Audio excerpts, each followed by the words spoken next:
اللہ رب العالمین کے گھر کی خانہ کعبہ کی دیوار درمیان سے پھٹ گئی، آپ خانہ کعبہ کے اندر تشریف لے گئی اور خانہ کعبہ کے اندر مولا علی کو آپ نے جنم دیا۔ حضور نے فرمایا جس نے نوح کی فرما برداری دیکھ رہی ہو نا کہ وہ اللہ کا کتنا فرما بردار تھا، وہ علی بن ابی طالب کو دیکھا۔ میرے محبوب نبی صلی اللہ علیہ وآلہ وسلم نے فرمایا جس نے ابراہیم کی صحابت کو دیکھنا ہو وہ علی بن ابی طالب کو دیکھا۔ سبحان اللہ۔ علیہ وسلم نے فرمایا کسی نے سلیمان علیہ السلام کی حشمت کو دیکھنا ہے، ان کی بادشاہت کو، ان کے وقار کو، ان کی عزت کو دیکھنا ہے، صحابہ کرام نے ان کے عظیم حضور دیکھنا ہے، میرے نبی نے فرمایا علی بن ابی طالب کو دیکھنا ہے۔ ارشاد فرمایا علی کی مثال اس امت میں ایسے ہے جیسے مہینوں میں رمضان کا مہینہ ہوتا ہے۔ سبحان اللہ۔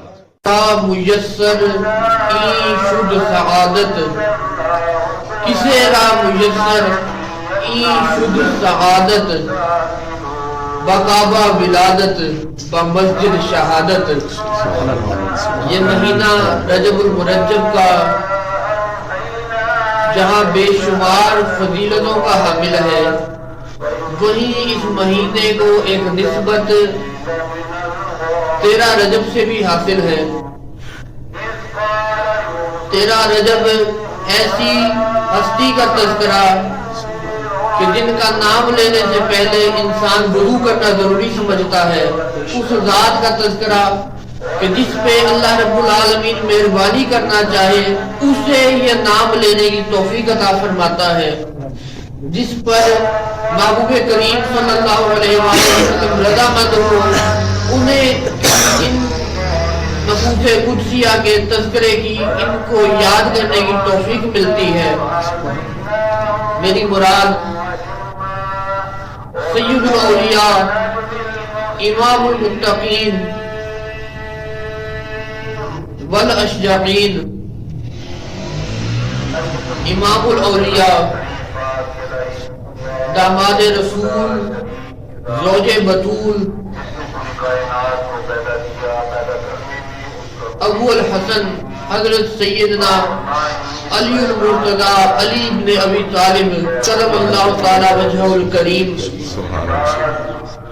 13 رجب کو جن کی ولادت مشہور اقوال کے مطابق کعبۃ اللہ کے اندر ہوئی، جب حضرت سیدنا عیسیٰ علیہ السلام کی ولادت کا وقت نزدیک آیا، آپ کی والدہ حضرت جناب سیدہ مریم سلام اللہ علیہا آپ بیت المقدس کے نزدیک چلی گئی، جو مسلمانوں کا قبلہ اول بھی ہے، یہودیوں کا قبلہ بھی ہے، عام آج ہم مسجد اقصیٰ کے طور پہ بھی یاد کرتے ہیں۔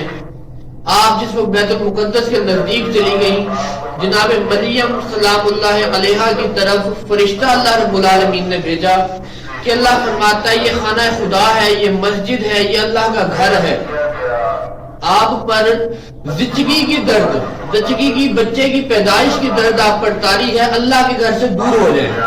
کہ جس وقت بچے کی پیدائش ہوتی ہے، بچہ ناپاک ہوتا ہے، ماں بھی ناپاک ہو جاتی ہے، اللہ رب العالمین فرماتا ہے کہ یہ پاکیزہ جگہ ہے، آپ اس گھر سے ذرا تھوڑا ہٹ کے تشریف لے جائیں، کہ پاکیزہ جگہ پر خون کا گرنا، پاکیزہ جگہ کو پلید کرنا مناسب نہیں ہے۔ لیکن جب حضرت علی کرم اللہ تعالی وجہ الکریم کی ولادت کا وقت نزدیک آیا، آپ کی والدہ حضرت فاطمہ بنت اسد رضی اللہ تعالی عنہا خانہ کعبہ کے طواف میں مشغول تھی۔ آپ کو جب بچے کی ولادت کی درد ذیل جس وقت آپ کو شروع ہوئی، آپ نے اللہ رب العالمین سے دعا کی مولا میری عزت رکھنا، مجھے پناہ دے دے۔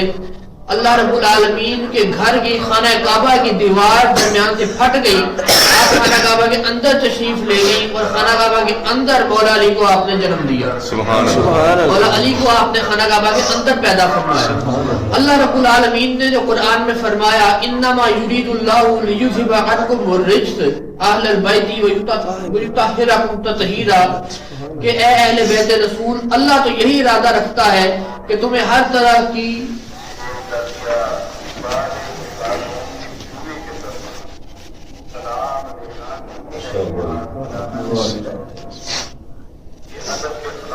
اللہ رب العالمین تو یہی ارادہ رکھتا ہے کہ تمہیں ہر طرح کی غلاظت، نجاست، ناپاکی سے دور فرما کر خوب پاکیزہ اور صاف ستھرا کر دے۔ یہ آیت کا نزول بلا شبہ بعد میں ہوا، لیکن مولا علی کرم اللہ تعالی وجہ الکریم کی ولادت سے پتہ لگتا ہے کہ آپ پیدائش کے وقت بھی پاکیزہ تھے۔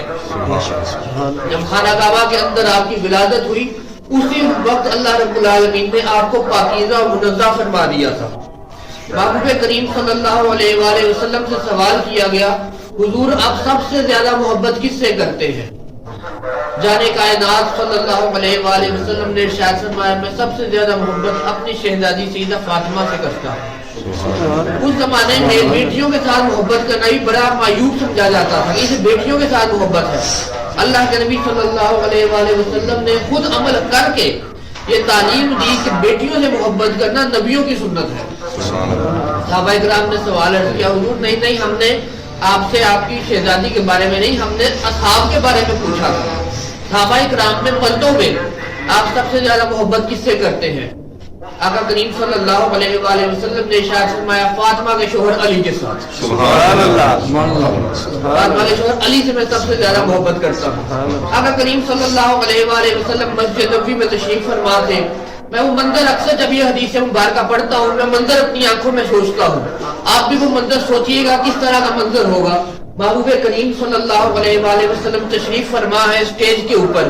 اسٹیج تو نہیں ہوتی تھی اس زمانے میں، لیکن مرکز پہ جہاں پہ تمام صحابہ کرام کی نگاہیں رسول اکرم صلی اللہ علیہ وآلہ وسلم کے اوپر ہیں۔ آقا کریم صلی اللہ علیہ وآلہ وسلم مثل ماہتاب تاروں کے گرد بیٹھے ہوئے ہیں، تارے ارد گرد بکھرے ہوئے ہیں، بیٹھے ہوئے ہیں، مثل ماہتاب آپ درمیان میں چمک رہے ہیں، جلوہ دکھا رہے ہیں۔ تو نبی اکرم صلی اللہ علیہ وآلہ وسلم نے سوال کیا، کیا میں تمہیں نہ بتاؤں کہ اگر کسی نے نوح علیہ السلام کی فرما برداری دیکھنی ہو تو کس میں دیکھے؟ 950 سال اللہ رب العالمین کے حکم پہ 950 سال آپ نے لوگوں کو تبلیغ کی، اللہ کے دین کی طرف بلایا، اور 950 سال میں کتنے لوگ اسلام لائے، کتنے لوگ ایمان لائے؟ صرف 80 لوگ۔ 950 سال میں صرف 80 لوگ مسلمان ہوئے، لیکن آپ اللہ کے حکم کے مطابق لگے رہے، ڈٹے رہے۔ آپ کے پائے استقلال میں ذرہ برابر لغزش نہیں آئی، آپ نہیں ڈگمگائے، اللہ کا حکم ہے، لگے ہوئے ہیں۔ 950 سال اللہ کے حکم پر عمل کرتے ہوئے لوگوں کو تبلیغ کرتے رہے۔ حضور اکرم صلی اللہ علیہ وآلہ وسلم نے ارشاد فرمایا، کسی نوح علیہ السلام کی فرما برداری دیکھنی ہے؟ صحابہ اکرام نے عرض کیا، جی حضور دیکھنی ہے۔ حضور نے فرمایا، جس نے نوح کی فرما برداری دیکھنی ہو نا کہ وہ اللہ کا کتنا فرما بردار تھا، وہ علی بن ابی طالب کو دیکھا۔ سبحان اللہ۔ پھر نبی اکرم صلی اللہ علیہ وآلہ وسلم نے سوال دہرایا، کیا کسی نے ابراہیم علیہ السلام کی سخاوت دیکھنی ہے؟ آپ کی سخاوت مشہور تھی، آپ کو اللہ کے ساتھ بڑی محبت تھی۔ تو فرشتوں نے ایک مرتبہ باری تعالیٰ سے عرض کیا، باری تعالیٰ تو نے اتنا مال و دولت، اتنا ریوڑ، بکریاں، جانور، زر، زمین، جائیداد ابراہیم علیہ السلام کو عطا کیا، اس لیے وہ آپ سے محبت کرتے ہیں؟ اللہ نے فرمایا، نہیں، وہ اس کی وجہ سے محبت نہیں کرتا، وہ بے لوث خالص میرے لیے مجھ سے محبت کرتا ہے۔ اللہ رب العالمین نے فرشتوں کو بھیجا، فرشتہ آیا، فرشتہ نے لفظ بولا سبحان اللہ۔ ابراہیم علیہ السلام کے پاس کھڑے ہو کے جس وقت سبحان اللہ بولا نا، ابراہیم علیہ السلام نے فوراً اس بندے کو بلایا، فرشتہ انسانی شکل میں تھا، اسے بلایا، اللہ کے بندے بات سننا کہ تو نے ابھی میرے رب کا نام پکارا ہے کہ اللہ بہت پاکیزہ ہے، ایک دفعہ دوبارہ بولنا ذرا۔ اب وہ فرشتہ تھا، اس کو پتہ لگ گیا کہ یہ اللہ کا نام سننا چاہتے ہیں۔ اس نے کہا، پہلے میں نے اپنی مرضی سے بولا تھا، اگر آپ کی مرضی سے بولوں گا تو قیمت لوں گا۔ ابراہیم علیہ السلام نے فرمایا، یہ میرے 6-8 ہزار بکریوں کا ریوڑ ہے، یہ سارا میں تجھے دے دیتا ہوں، تو ایک دفعہ اللہ کا نام سنا دے۔ سبحان اللہ۔ اس نے پھر بولا سبحان اللہ۔ حضرت ابراہیم علیہ السلام نے فرمایا، ایک دفعہ اور سنا دے۔ اس نے کہا، نہیں، قیمت لوں گا، آپ کی جتنی جائیداد ہے ساری میرے نام کر دیں۔ ابراہیم علیہ السلام جتنی جائیداد تھی، زر، زمین، زیور، جتنا کچھ تھا، سب کچھ اللہ رب العالمین کا نام سننے کے لیے، محبوب تھا نا، اللہ سے محبت کرتے تھے، اپنے محبوب کا نام سننے کے لیے انسان کچھ بھی کرنے کو تیار ہو جاتا ہے۔ تو ابراہیم علیہ السلام نے سب کچھ دے دیا، اپنے ریوڑ بھی دے دیے، اپنے جانور، زر، زمین، زیور سب کچھ دے دیا اللہ کا نام سننے کے لیے۔ اللہ نے اتنی محبت کرتے تھے کہ سب کچھ اللہ کے نام کے لیے آپ نے احسار کر دیا، سخاوت میں دے دیا۔ نبی اکرم صلی اللہ علیہ وآلہ وسلم نے فرمایا، اس نے ابراہیم علیہ السلام کی سخاوت دیکھنی ہے تو کتنے سخی تھے ابراہیم علیہ السلام، صحابہ اکرام نے عرض کیا جی حضور دیکھنی ہے. میرے محبوب نبی صلی اللہ علیہ وآلہ وسلم نے فرمایا جس نے ابراہیم کی صحابت کو دیکھنا ہو وہ علی بن ابی طالب کو دیکھنا. سبحان اللہ. پھر میرے نبی صلی اللہ علیہ وآلہ وسلم نے پھر سوال کیا کیا کسی نے داؤد علیہ السلام کی طاقت دیکھنی ہے؟ داؤد علیہ السلام کی طاقت کیا تھی؟ لوہے کو ہاتھ میں پکڑتے تھے, جس چیز کا خیال آپ کے ذہن مبارک میں آتا تھا اللہ رب العالمین نے آپ کو معجزہ عطا فرمایا تھا. آپ کے ہاتھ میں وہ لوہا آپ کے خیال کے مطابق جو تصویر آپ کے ذہن مبارک میں ہوتی تھی اس کے مطابق وہ تصویر بن جایا کرتی تھی. وہ لوہا اس شکل میں ڈھل جایا کرتا تھا. اتنی طاقت اتنا معجزہ اللہ رب العالمین نے آپ کو عطا فرمایا تھا. میرے نبی نے فرمایا کسی نے داؤد علیہ السلام جتنی طاقت دیکھنی ہو نا تو علی بن ابی طالب کو دیکھنا. پھر سوال کیا کسی نے یوسف علیہ السلام جتنا خوبصورت بندہ دیکھنا ہے؟ صحابہ اکرام نے عرض کیا جی حضور بالکل دیکھنا ہے. میرے نبی نے فرمایا جتنے یوسف خوبصورت تھے اتنا خوبصورت کسی کو دیکھنا ہو تو علی بن ابی طالب کو دیکھنا. پھر فرمایا کسی نے سلیمان علیہ السلام کی حشمت کو دیکھنا ہے؟ ہواؤں پر حکومت ہے, چرند پر حکومت ہے, پرند پر حکومت ہے, انسانوں پر حکومت ہے, جنات پر حکومت ہے, فرشتوں پر حکومت ہے. کون سی مخلوق رہ گئی تھی کہ جس میں اللہ رب العالمین نے سلیمان علیہ السلام کو بادشاہ نہیں بنایا؟ تمام مخلوقات میں اللہ رب العالمین نے اپنا نائب مقرر کر کے سلیمان علیہ السلام کو بادشاہ بنایا. میرے نبی صلی اللہ علیہ وآلہ وسلم نے فرمایا کسی نے سلیمان علیہ السلام کی حشمت کو دیکھنا ہے, ان کی بادشاہت کو, ان کے وقار کو, ان کی عزت کو دیکھنا ہے. صحابہ اکرام نے عرض کیا جی حضور دیکھنا ہے. میرے نبی نے فرمایا علی بن ابی طالب کو دیکھنا. ابراہیم کی سخاوت دیکھنی ہو, نوح کی جسی نے فرما برداری دیکھنی ہو, کسی نے سلیمان علیہ السلام کی حشمت دیکھنی ہو, داؤد علیہ السلام کی قوت دیکھنی ہو, یوسف علیہ السلام کا حسن دیکھنا ہو, میرے نبی صلی اللہ علیہ وآلہ وسلم نے فرمایا یہ ساری چیزیں جس نے دیکھنی ہو نا وہ اکیلے علی بن ابی طالب کو دیکھ لے, اسے سارے نبیوں کو دیکھنے کا ثواب ملے. انبیاء کا چہرہ دیکھنا بھی عبادت ہے.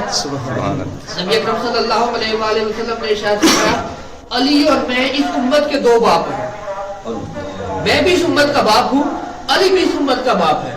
ایک اور مقام پہ آقا کریم صلی اللہ علیہ وآلہ وسلم نے ارشاد فرمایا علی کی مثال اس امت میں ایسے ہے جیسے مہینوں میں رمضان کا مہینہ ہوتا ہے. سبحان اللہ. پوری امت میں علی ایسے ہے جیسے مہینوں میں رمضان کا مہینہ ہوتا ہے. پھر فرمایا علی کی مثال اس امت میں ایسے ہے جیسے رمضان کے مہینے میں شب قدر کی حیثیت ہوتی ہے. رمضان کے مہینے میں جو مقام شب قدر کو حاصل ہے نا وہ اس امت میں علی کو حاصل ہے. پھر فرمایا علی کو اس امت میں وہ مقام حاصل ہے جیسے رمضان کے مہینے میں جمعے کو مقام حاصل ہوتا ہے. پھر فرمایا علی کو اس امت میں وہ مقام حاصل ہے جیسے قرآن مجید میں سورہ توحید کو مقام حاصل ہے. بچہ پیدا ہوتا ہے جب بولنے کے قابل ہوتا ہے ماں باپ اسے کلمہ سکھاتے ہیں. سورہ کوثر 3 آیات کی سورت, سب سے چھوٹی سورت ہے, لیکن بچے کو یاد کیا ہوتا ہے سب سے پہلے قل هو اللہ احد. آپ فرما دیجئے کہ اللہ ایک ہے, اللہ الصمد لم یلد ولم یولد ولم یکن له کفوا احد. کہ علی کی مثال ایسے ہے جیسے پورے قرآن مجید کے اندر جتنی بھی صورتیں ہیں 114 صورتیں ہیں, 114 صورتوں کے اندر جو مقام سورہ توحید کو حاصل ہے 3 دفعہ تلاوت کر لے. میرے نبی نے فرمایا جو شخص 3 دفعہ سورہ توحید کی, سورہ اخلاص جسے ہم بولتے ہیں, اس کی تلاوت کر لے گا اسے ایک قرآن مجید پڑھنے کا ثواب اللہ رب العالمین عطا فرماتا ہے. سبحان اللہ. سورہ توحید کی تلاوت کرنے پر. اور علی کی مثال اسی طرح ہے جس طرح قرآن مجید کی صورتوں میں سورہ توحید کی مثال ہے.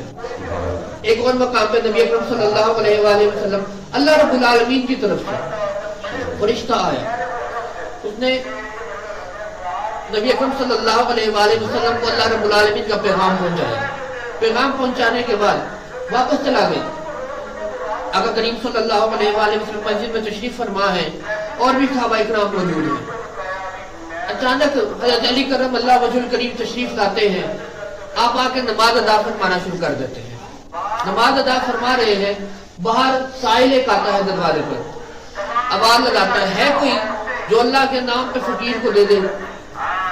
صحابہ اکرام رضوان اللہ علیہ مجمعین دیکھتے ہیں, تمام اپنے مالوں بتا یا حضور کی جان پر قربان کر دیا یا اپنے گھروں میں پڑا ہوا ہے. اس وقت پاس کچھ بھی موجود نہیں ہے کسی کے. آقا کریم صلی اللہ علیہ وآلہ وسلم کے آستانہ عالیہ پر, آپ کے دولت خانے پر, آپ کے دربار میں اس وقت کچھ بھی موجود نہیں تھا جو سائل کو عطا کیا جا سکتا.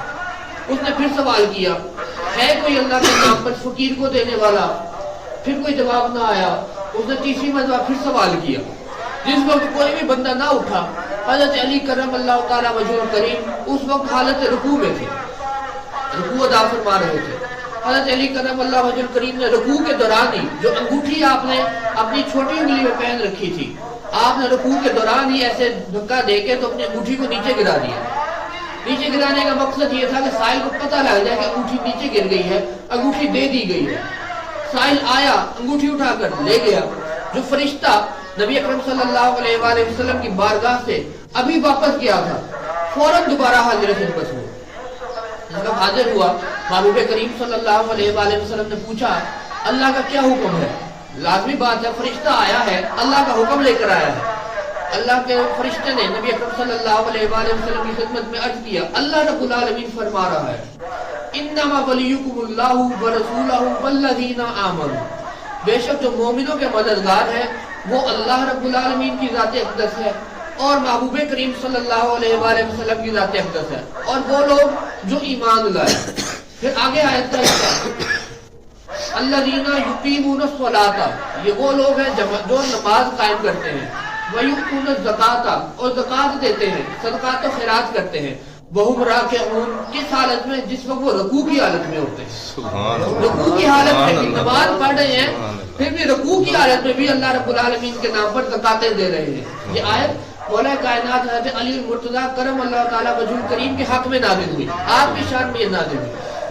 حضرت عبداللہ ابن مسعود رضی اللہ تعالیٰ عنہ ارشاد فرماتے ہیں قرآن مجید کی کوئی آیت ایسی نہیں ہے کہ جس کے بارے میں مجھے پتہ نہ ہو کہ یہ کب اور کہاں نازل ہوئی.